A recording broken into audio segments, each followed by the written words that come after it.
everybody, welcome to JustUpright. My name is Doc Jane Ruder. I'm a doctor of physical therapy and I'm a certified dementia practitioner.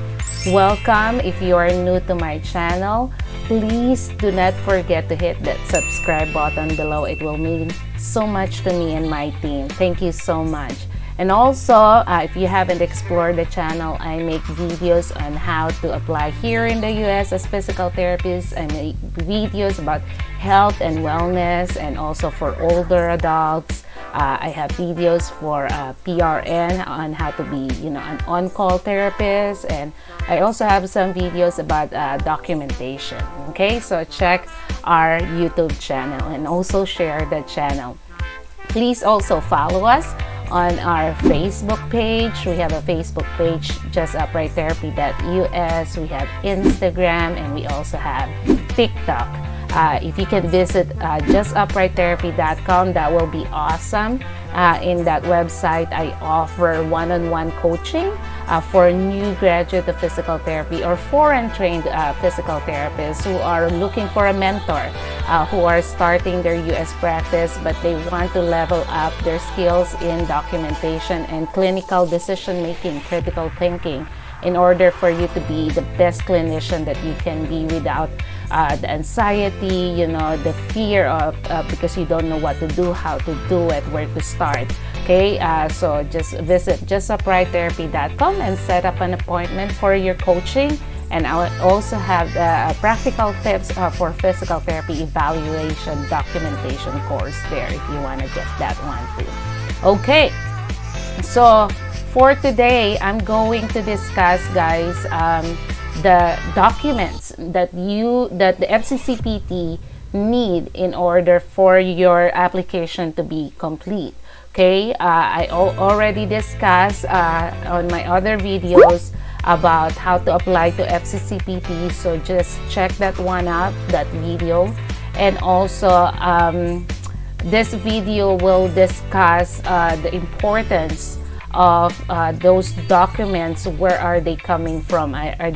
Can you submit those documents, or those documents should be coming straight from your school or other offices? Okay, so that's what we're going to discuss right now, so let's dive into it. Okay, so the way that I go to find this information, guys, I just type in how to apply to FCCPT on Google, and then here you can see this is the official website of FCCPT, www.fccpt.org. You click that, how to apply.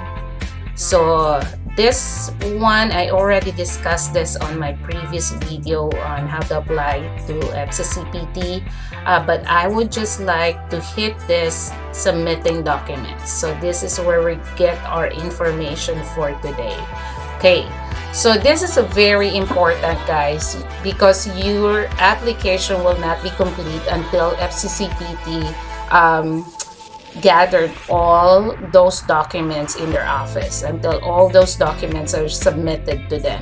Okay, so first things, you have to take note. Okay, this is the address of FCCPT. Okay, so FCCPT 124 West Street South, 3rd floor, Alexandria, Virginia, and then 22314-2825.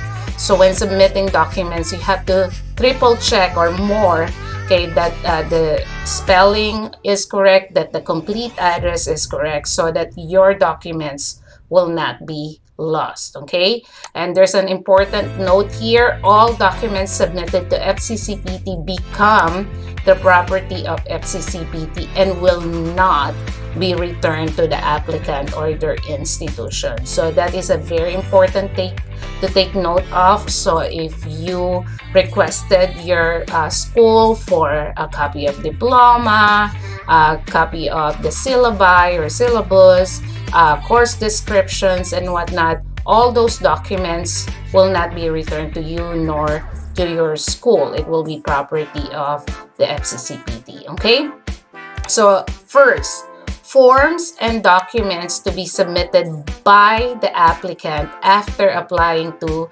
FCCPT. Okay, so after your application to FCCPT, these are the documents that you need to submit to them. So for type 1 review service, there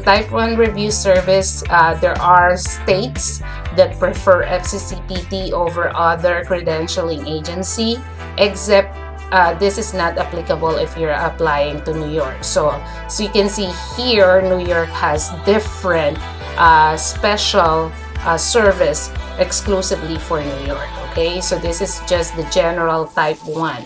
So you will have this notarized attestation form. So if you click that as attestation form, it will take you to this PDF form. Okay, so you have to print out your name, last name, first name, middle name, your date of birth, and then after your application to FCCPT online, they will give you a file number. So you will put the file number here. Okay, and then you will take your picture here, and then you print your name, you have signature, and then you will have this notary, okay, part here. Okay, it should be notarized. So we'll come back to the website. So that is your notarized attestation form. Okay, so if you're a PTA, then you have a notarized attestation form as well. Notarized copy of the physical therapy or physical therapy assistant diploma. Okay, so there's a note here. So an attested copy of diploma from school, if sent directly to FCCPT, will be accepted in lieu of the notarized copy. So if your school will be submitting your diploma, you don't need to submit this, so that you don't have to have a double expense. Okay, notarized copy of higher education diploma if there is a degree other than physical therapy or physical therapy assistant. Okay, so for New York, you have notarized attestation form for New York, the notarized copy of diploma. Okay, and if you have a higher degree in New York, no licensure form if you don't have any license yet or registration itself. Okay, so that is the first part. Next, forms to be submitted to your school or licensure or registration authority. So for type 1 service, so you will have to print this academic verification form. So if you click on that, it will take you to this form. Okay, so this first part here, you're going to complete this first part, and then this will be completed by your school. Okay, so yeah, sections 2 for institution to complete. Okay, so your part is only to complete this part of the form and then submit this to your school. So that is for your academic verification. So there's another form, the clinical internship form. Okay, so clinical internship form, so you have an instruction here to fill out this form, and then signature and date. Okay, so this is for the school part. Okay, for them to verify your internship program and for them to sign it and then put a stamp on it. Okay, and then there's licensure verification form. So in the Philippines, this is from PRC, Philippine Regulatory Commission. Okay, so request for verification of PT license or registration. So just like for your school, you have this first part to be completed by you.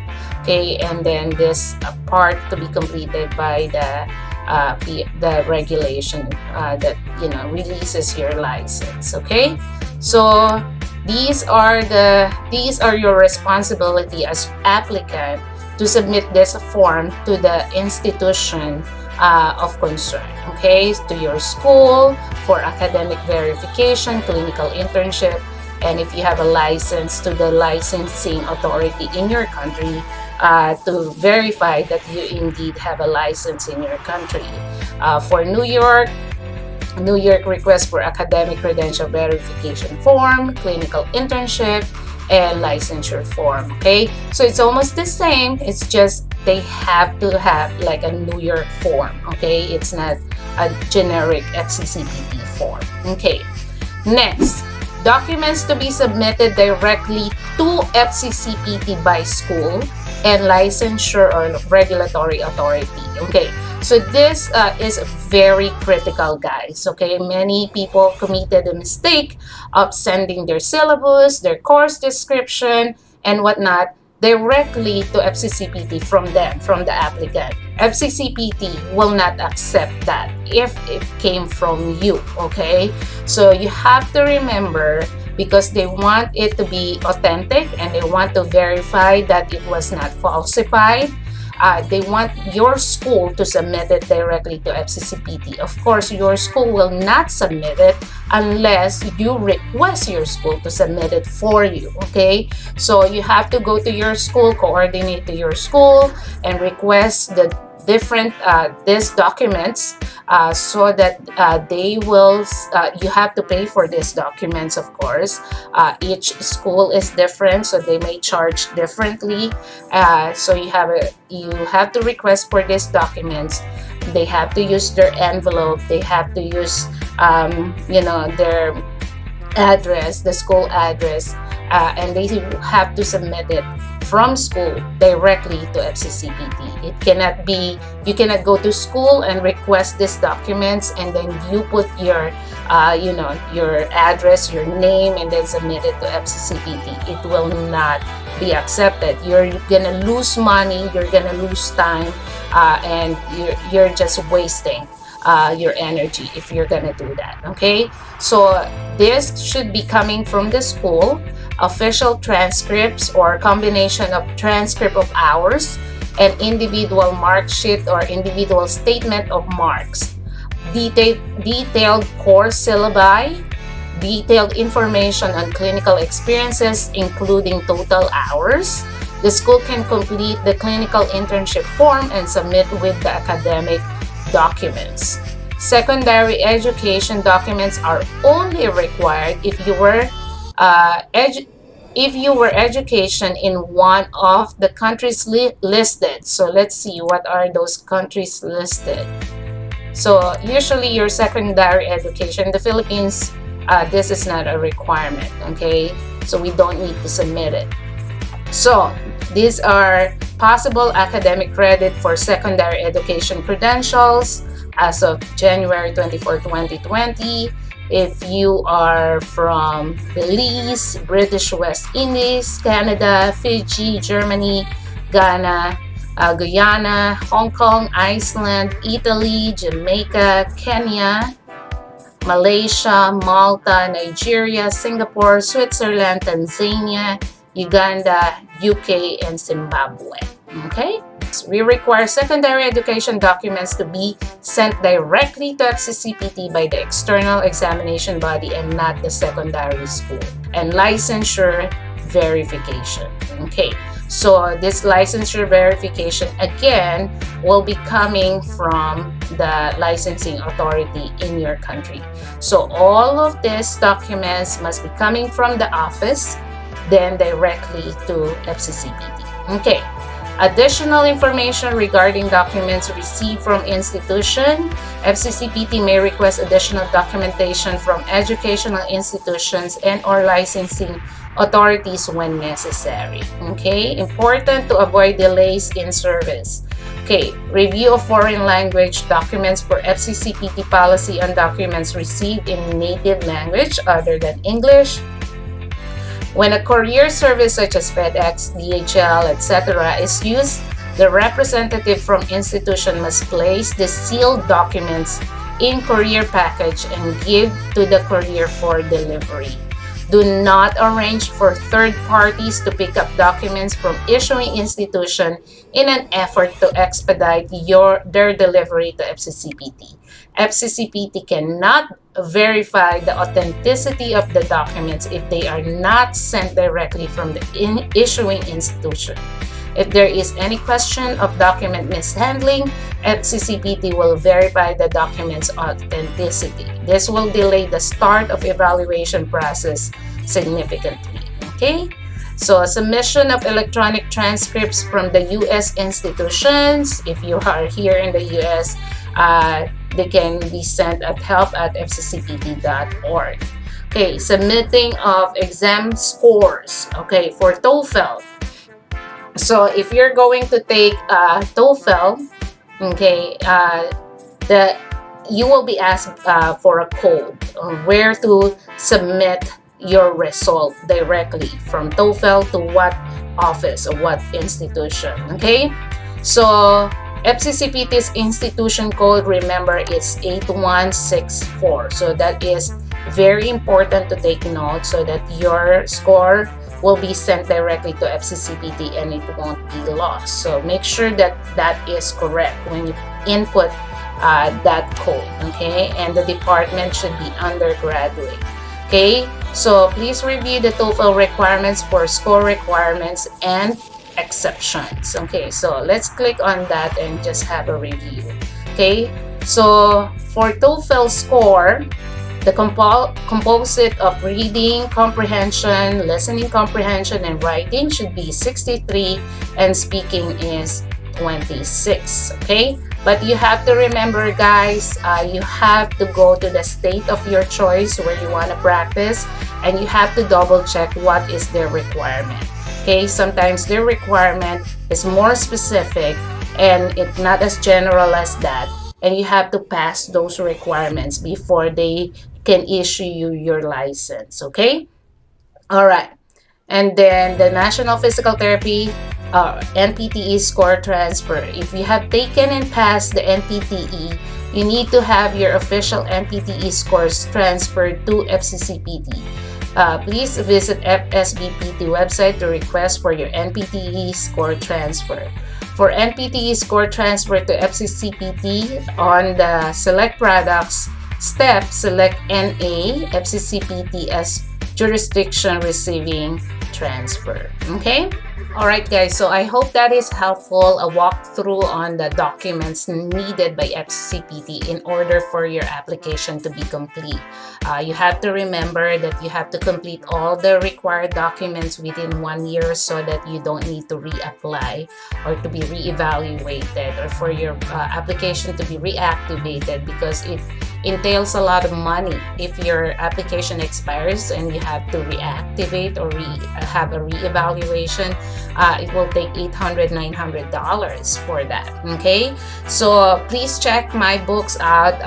The links will be down below. I have the step-by-step guide for foreign trained physical therapists on how to apply here in the US.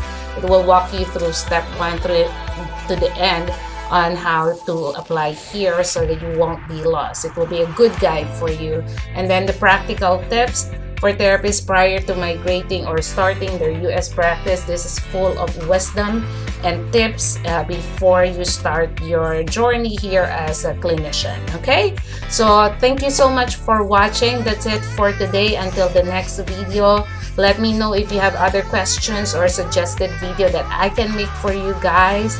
Leave the comments down below. Share this video. Please subscribe, and let's make this channel grow and reach as many people as we can to help them as much as we can. Thank you so much for watching, and stay blessed.